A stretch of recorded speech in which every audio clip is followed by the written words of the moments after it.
Well, it's Friday, and today should be a good day. It should have got started off really good. However, it didn't. And I'm about to show you and tell you all about it. I wake up this morning, I'm on the phone with Danny. Danny wants us to come see him today. We're going to do that. We haven't seen Danny in a while. We're going to be bringing all of you along for that. But as I'm on the phone with Danny, I get a knock at the front door. And I'm thinking to myself, like, who is this? Who is going to be knocking on my door at 8 o'clock in the morning? Well, it turns out it was the neighbor. The new neighbors that just moved in. It was one of these two roommates who just moved in next door to me. And he tells me, hey man, somebody just broke into my car last night. Broke into my roommate's car. Looks like they broke into your wife's vehicle as well. And I'm pretty sure they probably broke into your truck too. And that's what I'm dealing with first thing this morning. Is waking up to somebody who has broken into my vehicle, broken into my wife's vehicle, broken into a bunch of other vehicles as well. The good news is there wasn't nothing in there to take. But you can definitely tell they did them some rummaging around. This is what I come out to. This is my vehicle envelope right here. This is Cody's pay. The neighbor's vehicle, you can see their door is ajar. You can see the inside of their vehicle looks like it's been tossed about as well. I had an empty pay envelope in the back too. It was just sitting there? Yeah. I don't know who it was who did this. I do have video surveillance of this individual. The problem is I don't have it from my house. I got cameras at my house, and then, you know, here's the crazy thing is I find out this morning that my subscription for the Ring app has expired. I don't know how long it's been since it's expired, but it has expired. So I don't have the surveillance from my house. I do have, however, surveillance from a couple of houses away. Because when you're a part of the Ring group, you become part of this online community and you can see everything that's taking place around you. We've got a potential suspect. And if I can track you down, because I'm speaking to you directly right now, I'm gonna get you. I'm gonna catch you. I'm gonna arrest you myself. And then I don't know what else we're gonna do with them. I'm gonna be like a dog. Would that be an abduction charge? I don't know. If we're videotaping, calling it a citizen's arrest, we're gonna have to what's the word? Get a taser? You got one. No, we need the real deal taser. They got them on Amazon. The ones with the... Yeah. Dude, that's a lot of... That's a lot of juice. We don't even tell them freeze. We just hit them with the joint while they're digging through a car. We just be like, hey, you got the juice now. Not exactly the best way to start the day, but that's the way we're starting the day, and right, I was about to be like, we're gonna make the most of it.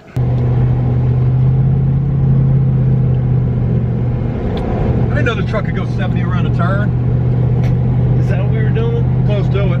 Hey, what's going on, everybody? Happy Friday to you guys. It's Friday. It is Friday. I should be in a way worse mood than what I'm in right now, so it might be shock, it might not really be how I'm feeling, but I am trying to be in an upbeat type of mood. I mean, you're surprising me. Woke up to a horrible day today. My truck got broken into. Every car in the neighborhood got broken into. I want to be like an undercover freaking FBI agent and go track these people down and take justice into my own hands. But that's probably not going to happen because they're probably not coming back anytime soon. They will come back unless they get caught first. I wouldn't come back. Exactly. But there's a good chance they could come back, but just probably not tonight. So I don't know. I woke up to the neighbor knocking on my door telling me that his car got broken into and a bunch of other cars, and lo and behold, my truck got broken into, my wife's car got broken into, and that sucks. But luckily there wasn't anything in here for them to take, so that was the good thing. The crazy thing is I just went to the audio place yesterday, didn't film none of that, but I'm getting ready to get the entire interior of this truck decked out. After Prison Show Pimp My Ride status is on the way. We're putting seal in speakers. We're gonna put a disco ball right here. I asked about a flip down TV. He said he could put a 13-inch in here. How crazy would that be? The last time I had a 13-inch TV, I was in prison. Now I got a flip down one in the truck. So anyways, moving on from that drama, today we're on our way to go see Danny. We haven't seen Danny in a long time. Danny's got the day off today. He had to go see his probation.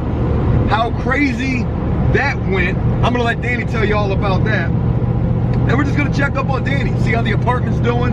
I know you guys have probably missed Danny. We've missed Danny. He's been busy working. We've been busy working.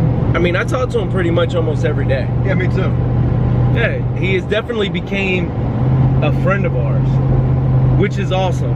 It ain't, you know, I didn't expect it. I didn't know what to expect actually when we first got into this thing. You're right. And I think I talked about this. I remember telling him in the back of the truck, dude, one of these days we're gonna be coming over to kick it with you at your house. And that's what we're doing today. We're going to kick it with Danny. Yeah. Danny's also become quite the working man. He's been working his ass off. What do you call it? Been busting his bubbles. He's been busting his bubbles. Hey, how come old people keep their mouth open? What do you mean? I don't know. We just drove by like 3 old people driving, and they were all driving like this. They probably just got done smoking a blunt. Probably got that cotton mouth from the devil's lettuce.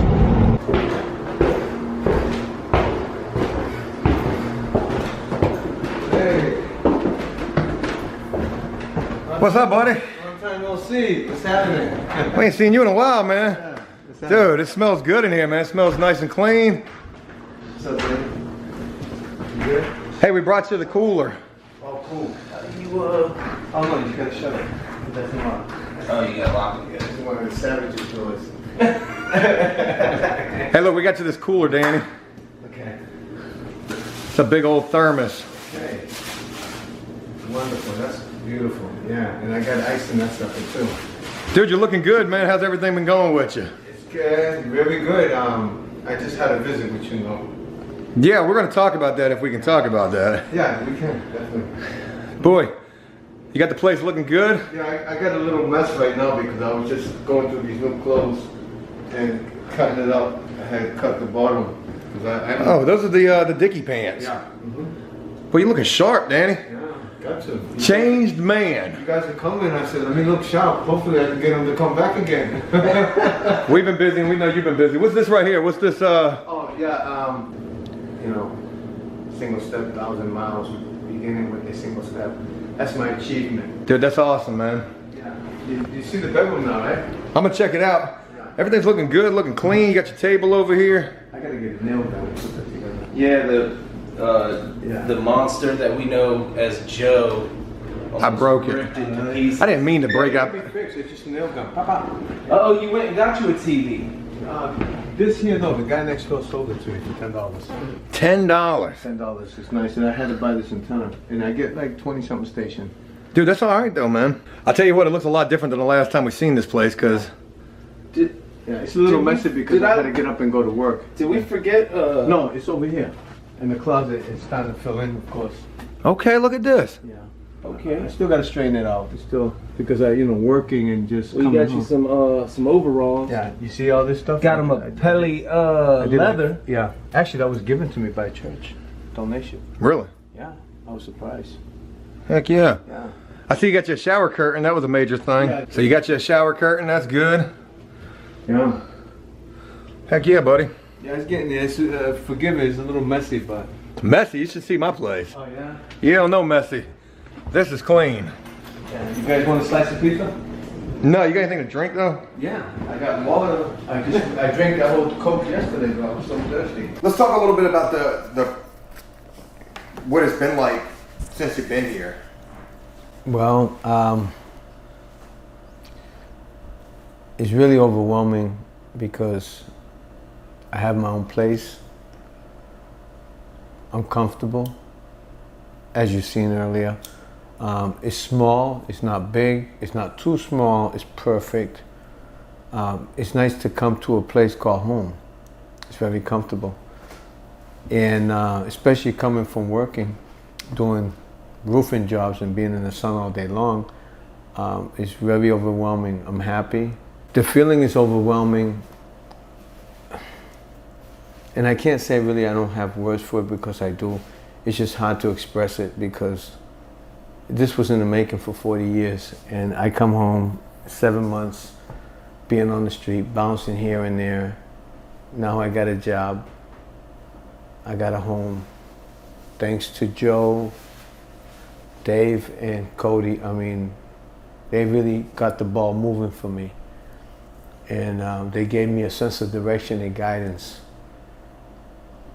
Yeah, although I had the desires, but they were like this much, they were just like at a point where, you know, nothing is happening good. I don't belong here in this world. It's a whole new different life, a whole new different generation. It's a different world. I don't belong here. I'm a man without a country. And this is the way I was thinking. And then Joe popped up, and Dave and Cody, of course, the viewers also inspired me. And we got it, we made it happen. We made it happen, thank God. I'm happy. Would you be willing to talk about the fact that you had to go see probation today? Yeah. And talk about how that went? Well, for a long time, since 7 months, probation has been pushing me to secure a place to live at, to secure a job. And I've been trying and trying and trying, and got nowhere with it. However, as we said earlier, things took a toll and changed. Today I see my probation officer. And he's been really cool. At first I didn't like him.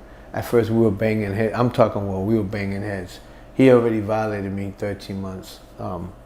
But you know, today I think, and I told him today, I says, you know something? At first I didn't like you, and now I'm gaining respect for you because I understand what you got to do. I just didn't understand it because I came out after 40 years, and I don't like authority. And you know, in a way, you really didn't help me. You didn't do nothing for me. But I got to thank you because your persistence of pushing me made this happen. Anyways, he came, after I left, he gave me a call, and he says, by the way, I would like to come over right now. So he took me by surprise. He said, how long will it take you to get home? I said, well, about 45 minutes. So in 45 minutes, I called him. He met me here. I was standing up front. He came up here. He was overwhelmed. He loved the place. He said it's wonderful. He said I was doing good to continue. I told him I will. You know, he said I came a long way. And I was very happy to hear it from him. Coming from him, Mr. Hardcore, I was very happy. You know, so I'm at a place where I think the word is serenity, where I'm at peace. You know, I feel real good. I'm actually at peace. I'm doing what I'm supposed to. I'm working, and taking care of business and moving forward. You know, for those who don't know, you know, let's talk a little bit about work, how hard it is. And yeah, the type of work I do is you're out in the sun all day long. It's very tough work. The sun drains you, period, by itself. It's roofing. And so I'm out in the sun all day long. Sometimes I do overtime. I work the weekends. I work 7 days a week. I don't take a rest. And to tell you the truth, it's hard work, but I enjoy it. I got a bunch of beautiful guys I work with. My boss, Sean, what's up, bro? He's a wonderful person. I met him through Joe, Dave, and Cody. And so he gave me an opportunity, and I'm producing what I'm supposed to do. He's really happy with me. He really likes what I'm doing. I'm learning the business. I'm learning how to do it because it's not as simple. I mean, putting up shingles and laying down black tar is different from doing a flat roof, and I didn't realize that. The only thing is a very dirty job, and you go through a lot of boots like I do. As you know, I got another pair for backup, you know. But yeah, because you'll be stepping in black tar, glue, and sometimes your foot gets stuck. You can't even move. Somebody has to come and pull you out. Yeah, that's how tough it is. And then, of course, the sun beaming, so it's melted, so your feet sticks right in it. And it's tough work, but it's good work. It's good work. At 59, I'm doing it. I'm doing it regardless of how bad my bones ache. I'm getting down. I got to produce to make that money, you know. How good does it feel to be able to work and to be able to make money for yourself and to, you know, come home to a place after you get done that's yours? Well, you know, I love that responsibility back on me again. When you're doing time, that gets removed. A lot of people loses the fact of that responsibility, so they depend on their family, they drain their family. Not all people, but and then they get mad if they don't get their $50 a week in prison. I never did that to my family. I never did. I knew it was tough out here regardlessly. I knew they were surviving. I never asked them for a penny. I've always been a self-sufficient provider. But yeah, it's a beautiful responsibility. I'm glad to have that back on my shoulders. And I don't care. I love paying bills. It's beautiful to pay bills. It's wonderful where you can go and pay your own bills and feel good about it after you work and say, you know something, I don't owe nothing.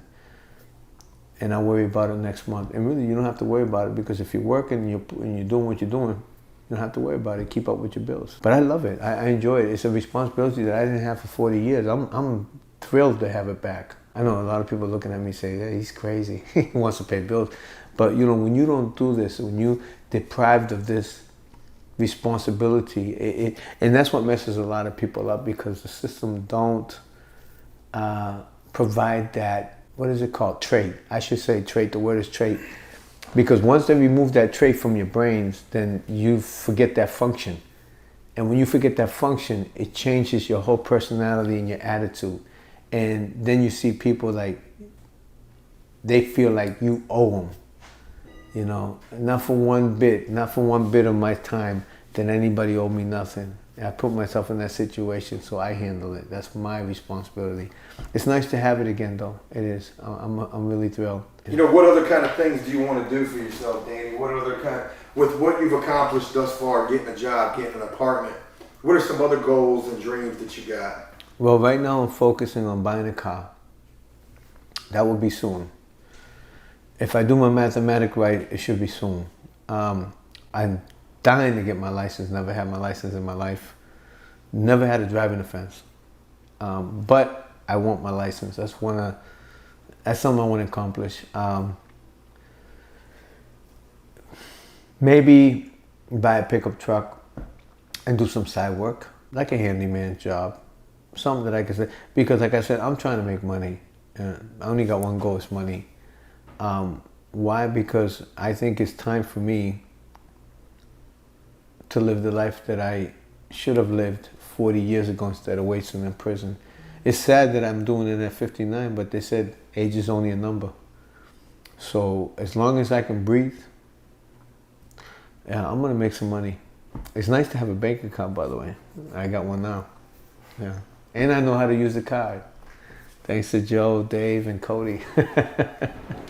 Did you get a chance to watch the video, the last video that we did? Yes, I did. Did you see the ending of it, where I put the compilation together from the first day that we met you, yes, to where you are now? When we first met you, you really didn't care. You felt like you didn't have any hope at all. Right. And now you do. You got a lot of hope. You got Yes. a lot of things to be hopeful for. You know, it's funny you say that. Even though I had desires to go forward, I was really discouraged, disappointed, because I was getting nowhere. And I was clinging on to something I believed that wasn't existing. But I still clinged on. When Joe came along, Dave and Cody, they provided me that extra strength to continue clinging on and keep going forward. And I did. I looked at the video from beginning to end and how you did it. And it was wonderful, because it brought me memories as to when we first met, the first phase, the second phase, the third phase. When everything started kicking in, there's a big difference. And I seen the joy in my face, and it was wonderful to see that. To look at myself and smile. I tell you what, I haven't smiled in 40 years. I had no reason to smile, but I got a lot of reasons now to be happy and smile. You know, I thought smiling was a sign of weakness. Not really. Depends how you smile. I guess that's the secret of that. But I figured it out just recently. It's nice to smile. Muscles that I never used, and it's wonderful to use them again. It's just nice to be happy. It's nice to feel at peace. And that's what I'm experiencing now, and I love it. I really do. Like I said, I'm single only by choice. I'm trying to get my life together first. Eventually there'll be a second in my life. When that time comes, we'll make it happen, but I'm not in a rush. Right now I'm focusing on this right here. My work, apartment, income, stabilization. You gotta be stable, you know. Once I get those four really good and I'm good, then I'm going to expand a little bit further out. You know, what do you think it takes for somebody in your situation to really have a chance to succeed out here? Well, the number one thought that pops in my mind right now at this moment is, and I can thank you 1,000 times, Joe, Dave, and Cody, and even the viewers, and I apologize if I do, but I mean it sincerely out of my heart. What they need is what I received and helped me, and that is support. A support system. If you don't have a support system when you come out, you know, and this is a lieutenant. He was a lieutenant of a prison. Now, lieutenant has a powerful position inside a prison, especially federal. He told me one thing that always stuck to my head. He says that the system is designed for failure. They mistreat you, they disrespect you and abuse you, and get you so frustrated so that when you go out, they hope you come back in because there's a revolving door. It's a money-making business. They don't care about you or I. And when he told me that, that's what gave me the more inspiration to say, you know something, I'm tired of coming these doors over and over again. You know, it's like the bank. You're going through them doors, and if you don't get out of it quick, you keep spinning until you get dizzy and fall out. Well, that's basically what the system is. So I'm not the only one. There's a lot of guys like me, and there's some that never, ever going to see the street. But those that are coming out, you need a support system. I mean, it helps you. It helps you because it inspires you. It gives you direction, a sense of direction, guidance. And love is a powerful one. I mean, you see, there's a difference between friend type of love and caring and relationship. We're not talking about relationship. We're talking about friends guiding you because they love you, they care for you. That's the most powerful tool that can be used to help guys like me and help guys who are in my position, because there's many out there. And there's still many of them to come out, you know. But like I said, I thank every one of you. The support system is very powerful. I'm glad to have one. This is the first time, by the way, that I experienced this. That's why I'm overwhelmed, you know, but I'm happy. Thank you.